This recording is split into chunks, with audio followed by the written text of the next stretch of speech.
Hello everyone. हमारे channel exam with Deepika पर आपका हार्दिक स्वागत है। उम्मीद है आप सब बहुत अच्छे होंगे और अपनी पढ़ाई बहुत बढ़िया तरीके से कर रहे हैं। तो अपनी पढ़ाई को बहुत बढ़िया तरीके से ही जारी रखिए, क्योंकि आपके एग्जाम्स में बहुत ज़्यादा समय नहीं है। अपनी तैयारी को कंटिन्यू रखिए, पूरे फ्लो में रखिए, रेस्ट भी करते रहिए और अपनी बॉडी को रिहाइड्रेट भी रखिए, यानी कि लिक्विड्स लेते रहिए, क्योंकि बहुत ज़्यादा गर्मी हो रही है। ठीक है, तो चलिए शुरू करते हैं हम आज के करंट अफेयर्स की क्लास। ये क्लास है हमारी 6 जून की। ठीक है, तो चलिए शुरू करते हैं। हमारा पहला क्वेश्चन है, विश्व पर्यावरण दिवस 2024 की थीम क्या है? तो देखिए, जो विश्व पर्यावरण दिवस 2024 है, उसकी थीम है इस बार land restoration, desertification and drought resilience. ठीक है, ये हमारी वर्ष 2024 की थीम है। लैंड रिस्टोरेशन मतलब जो पृथ्वी का रिस्टोरेशन है, दूसरा है डेजर्टिफिकेशन यानी मरुस्थलीकरण, और ड्रोट रेजिलियंस मतलब होता है, ड्रोट मतलब होता है सूखा, सूखा उसका जो लचीलापन है। चलिए जान लेते हैं। 5 जून को आपको पता है हम प्रत्येक वर्ष पर्यावरण दिवस मनाते हैं। जितने आपको पता ही है कि इसको सिर्फ मनाना नहीं है, एक वृक्ष भी लगाना होता है। ठीक है, तो ये आपकी जो समझ है खुद से होनी चाहिए। हर वर्ष 5 जून को आप वृक्ष जरूर लगाया करें, तभी पर्यावरण दिवस का महत्व है। तो 5 जून को हम प्रत्येक वर्ष विश्व पर्यावरण दिवस मनाते हैं। आपको पता है 2024 की थीम रही है लैंड रिस्टोरेशन,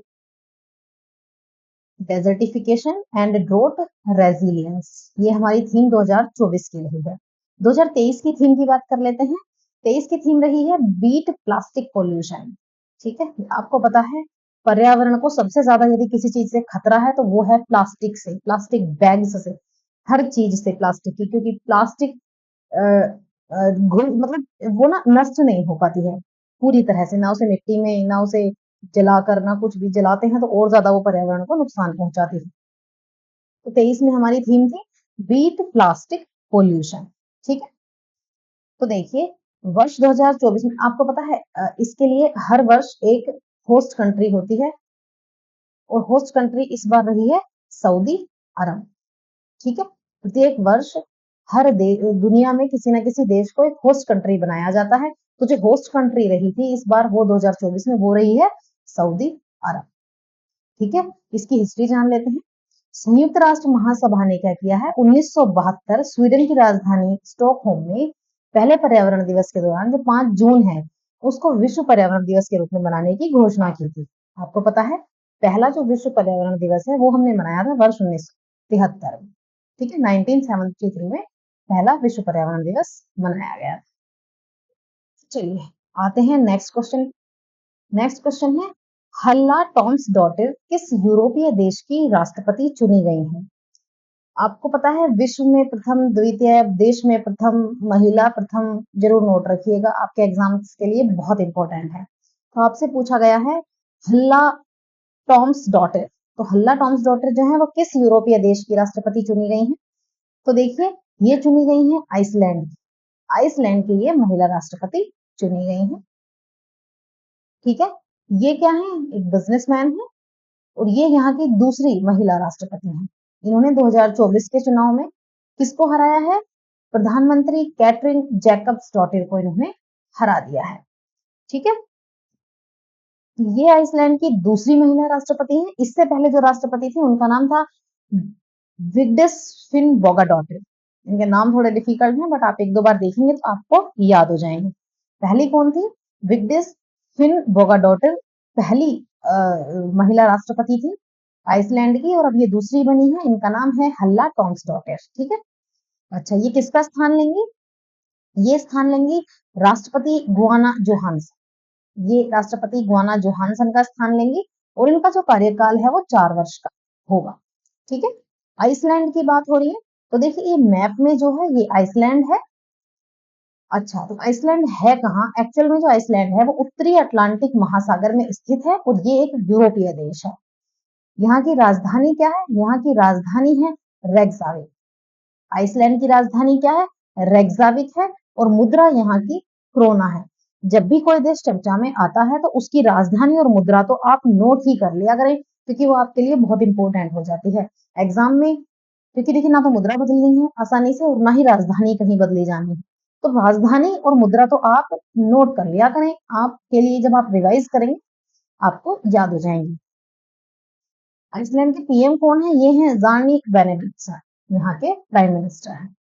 चलिए अगला प्रश्न हम देखते हैं, AI for good global summit 2024 का आयोजन कहाँ किया गया?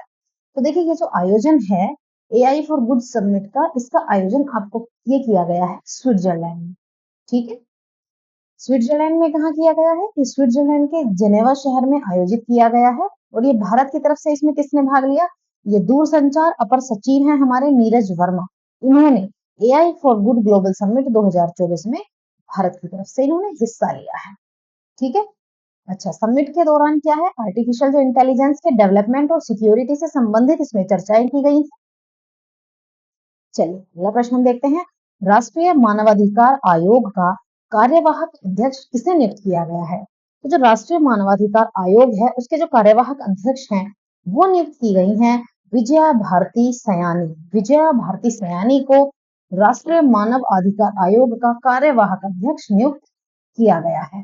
ठीक है, ये किसका स्थान लेंगी? विजय भारती सयानी, ये लेंगी अरुण कुमार मिश्रा। अरुण कुमार मिश्रा का इन्होंने स्थान, इनके स्थान पर इन्हें नियुक्त किया गया है। आपको पता है ये अरुण कुमार मिश्रा है। जून 2021 में इन्हें जो राष्ट्रीय मानवाधिकार आयोग है उसका अध्यक्ष नियुक्त किया गया था। और इनका जो कार्यकाल है आपको पता है वो 2 जून 2024 को समाप्त हो गया। और उनके स्थान पर अब विजया भारती सयानी को राष्ट्रीय मानवाधिकार आयोग का अध्यक्ष कार्यवाहक अध्यक्ष नियुक्त किया गया है। ठीक है, अब हम बात हो रही है राष्ट्रीय मानवाधिकार आयोग की। तो आपको पता है आपके जितने भी ह्यूमन राइट्स, जो मानव के अधिकारों से संबंधित जितने भी मैटर हैं वो कौन किसके पास जाते हैं? राष्ट्रीय मानवाधिकार आयोग के पास वो जाते हैं। राष्ट्रीय मानवाधिकार आयोग की स्थापना कब हुई? स्थापना हुई थी 12 अक्टूबर 1993 को। ठीक है, किसके तहत हुई? मानव अधिकार संरक्षण अधिनियम 1993 के तहत इसकी स्थापना हुई थी। राष्ट्रीय मानवाधिकार आयोग का जो हेडक्वार्टर है वो कहाँ है? वो है नई दिल्ली। चलिए अगला प्रश्न हम देख लेते हैं, विश्व एथलेटिक्स अल्टीमेट चैंपियनशिप की घोषणा की। विश्व एथलेटिक्स अल्टीमेट चैंपियनशिप जो है उसके पहले संस्करण का आयोजन 2026 में किस देश में किया जाएगा? ठीक है, पूछा जा रहा है आपसे विश्व एथलेटिक्स जो अल्टीमेट चैंपियनशिप है इसका पहला संस्करण होगा, ये इसका पहला संस्करण होगा और ये भी होगा वर्ष 2026 में। आपको बताना है किस देश में आयोजित किया जाएगा। तो ये किया जाएगा हंगरी। ठीक है, वर्ष 2026 में। देखिए जो वर्ल्ड एथलेटिक्स अध्यक्ष हैं सेबेस्टियन कोए, उन्होंने विश्व एथलेटिक्स अल्टीमेट चैंपियनशिप के शुभारंभ की घोषणा कर दी है। ठीक है, और ये प्रत्येक 2 वर्ष में आयोजित होने वाली एक एथलेटिक्स चैंपियनशिप होगी।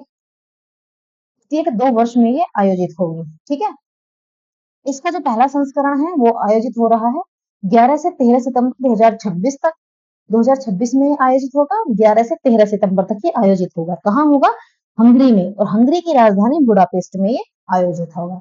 ठीक, इसमें देखिए इस टूर्नामेंट में क्या होगा, जो वर्ल्ड चैंपियंस हैं, ओलंपिक चैंपियंस हैं और वाडा डायमंड लीग के विजेता हैं और वर्ष के जो सर्वश्रेष्ठ प्रदर्शन करने वाले एथलीट्स हैं वो ही इसमें शामिल होंगे। ऐसा नहीं है कि देखिए इसमें छोटे स्तर के खिलाड़ी नहीं जाएंगे, इसमें देख लीजिए कितने बड़े बड़े खिलाड़ी इसमें जा रहे हैं। इसमें वर्ल्ड चैंपियन जा रहे हैं, इसमें ओलंपिक चैंपियन जा रहे हैं, इसमें वाडा डायमंड लीग के विजेता जा रहे हैं और वर्ष के सर्वश्रेष्ठ प्रदर्शन जो एथलीट करेंगे उनको इसमें इस टूर्नामेंट में शामिल किया जाएगा। और इस चैंपियनशिप की और क्या खासियत है जरा वो देख लीजिए। इस चैंपियनशिप में क्या होगा, खेले जाने वाले प्रत्येक खेल में दुनिया के शीर्ष रैंक वाले 8 से 16 एथलीट शामिल होंगे। ठीक है, रैंक 1 से लेके 8 होता है ना, तो ऐसे ही रैंक 8 से 16 तक के जो ये खिलाड़ी हैं ये इसमें शामिल होंगे। और इनका जो चयन है मुख्य रूप से वर्ल्ड रैंकिंग के आधार पर किया जाएगा। ठीक है, और सबसे बड़ी बात है इसमें स्वर्ण पदक विजेताएं जो है, इसमें जो स्वर्ण पदक जो जीतेंगे उनको $1.5 लाख मिलेंगे। $1.5 लाख जो अब की सबसे बड़ी रकम ये होगी, किसी भी पुरस्कार की सबसे बड़ी पुरस्कार राशि है अब तक। कितनी होगी? $1.5 लाख, जो एक बहुत बड़ी राशि है। विश्व एथलेटिक्स की बात करते हैं, तो विश्व एथलेटिक्स की, तो देखिए एथलेटिक्स के लिए आपको पता है ये इंटरनेशनल गवर्निंग बॉडी है। ये वर्ल्ड एथलेटिक्स जो है यही सब देखती है। एथलेटिक्स में। स्थापना हुई थी इसकी 18 जुलाई 1912 को। इसका हेडक्वार्टर है आपका स्टॉकहोम, स्वीडन में। अध्यक्ष हैं इसके सेबेस्टियन कोय। कौन है इसके अध्यक्ष? सेबेस्टियन कोय। चलिए अगला प्रश्न हम देख रहे हैं। चर्चा में रहा फिनोम इंडिया प्रोजेक्ट किस भारतीय अनुसंधान संस्थान द्वारा चलाया जा रहा है? तो देखिए, जो आपका फिनोम इंडिया प्रोजेक्ट है, ये आपका चलाया जा रहा है CSIR द्वारा। CSIR है आपका council of scientific and industrial research. इसके द्वारा आपका ये फिनोम इंडिया प्रोजेक्ट चलाया जा रहा है। ठीक है। हाल ही में आपका council of scientific and industrial research ने अपनी स्वास्थ्य निगरानी परियोजना, हम इसे कहते हैं फिनोम इंडिया प्रोजेक्ट, इसके पहले चरण का इन्होंने समापन कर दिया है। इसको इन्होंने लॉन्च किया था वर्ष 2023 में, 7 दिसंबर 2023 को इसे इन्होंने लॉन्च किया था। ठीक है। इसका उद्देश्य क्या है? इसका उद्देश्य है, देखिए, डायबिटीज, यकृत रोग और हृदय रोग, मधुमेह, यकृत के रोग हैं, लीवर के यानी कि, और हार्ट डिसीज, जितने भी हृदय रोग हैं उन सहित कार्डियो मेटाबॉलिक रोगों के पूर्व अनुमान के लिए मॉडल विकसित करना इसका उद्देश्य है। ये जो प्रोजेक्ट है भारत के 17 राज्यों में ये चलाया गया था। ठीक है। इसके बारे में जान लेते हैं। Council of scientific and industrial research के बारे में। ये क्या है? ये विज्ञान और प्रौद्योगिकी अनुसंधान का एवं विकास संस्थान है। इसकी स्थापना हुई थी वर्ष 1942 में। ठीक है, 1942 में इसकी स्थापना हुई थी। और इसका हेडक्वार्टर कहाँ है? हेडक्वार्टर है इस नई दिल्ली। देखिए CSIR का ये लोगो है। चलिए अगला प्रश्न हम देखते हैं। हाल ही में माउंट कैनलाउन ज्वालामुखी में विस्फोट हुआ है। ये ज्वालामुखी किस देश में स्थित है? तो देखिए, जो माउंट कैनलाउन ज्वालामुखी है ये स्थित है आपका फिलीपींस में। ठीक है। माउंट, ये आपको याद रखने पड़ेंगे क्योंकि फिलहाल में और भी ज्यादा विस्फोट हुए हैं। तो क्या है, कहाँ हुआ है ये? माउंट कैनलाउन में। ठीक है। ये कहाँ स्थित है? फिलीपींस में। फिलीपींस द्वीप समूह नेग्रोस द्वीप पर। आपको पता है द्वीपों का समूह है फिलीपींस, ऐसा नहीं है कि एक ही लैंड है इसके पास, द्वीपों को मिलाकर फिलीपींस बना हुआ है। तो इसका द्वीप है नेग्रोस। नेग्रोस द्वीप पर ये स्थित है। क्या? माउंट कैनलाउन जो वोल्केनो है, ये जो ज्वालामुखी है माउंट कैनलाउन, ये आप नेग्रोस द्वीप पर स्थित है। ठीक। और इस देश के 24 भूकंपीय रूप से सक्रिय ज्वालामुखियों में से ये एक है जिसमें विस्फोट हुआ है। ठीक है। अब देखिए, सबसे बड़ी बात है, फिलीपींस कहाँ स्थित है? ये है रिंग ऑफ फायर में स्थित। अब आप पूछेंगे रिंग ऑफ फायर क्या होता है, तो आपने पढ़ा होगा। देखिए, जो रिंग ऑफ फायर है वो क्या है? प्रशांत महासागर के चारों तरफ एक भूकंपीय भ्रंश रेखाओं का 25,000 मील यानी कि लगभग 40,000 किलोमीटर का एक क्षेत्र है जहां दुनिया के आधे से अधिक ज्वालामुखी स्थित हैं। ठीक है। और ये ज्वालामुखियों की यहाँ इतनी भरमार है रिंग ऑफ फायर में, इतने ज्यादा ज्वालामुखी यहाँ यहाँ भरे हुए हैं कि इस कारण इसे रिंग ऑफ फायर कहा जाता है। और फिलीपींस जो है वो रिंग ऑफ फायर पर ही स्थित है। ठीक है। अगला देखते हैं। अभी आपको पता है फिलहाल में एक और विस्फोट हुआ था इंडोनेशिया में जिस ज्वालामुखी में, उसका नाम है ईबू ज्वालामुखी। क्या नाम है उसका? ईबू ज्वालामुखी। ये कहाँ है? ये इंडोनेशिया में है। अच्छा, फिलीपींस की बात हो रही है तो देखिए, ये है फिलीपींस। ठीक है। आपको पता है ये इंडिया है और इंडिया से इस डायरेक्शन में ये फिलीपींस है। ठीक है। ये कहाँ है? दक्षिण पूर्व एशिया में स्थित एक देश है। राजधानी इसकी मनीला है। प्रेसिडेंट है इसके बोंगबोंग मार्कोस। ठीक है। राजधानी क्या है इसकी? मनीला।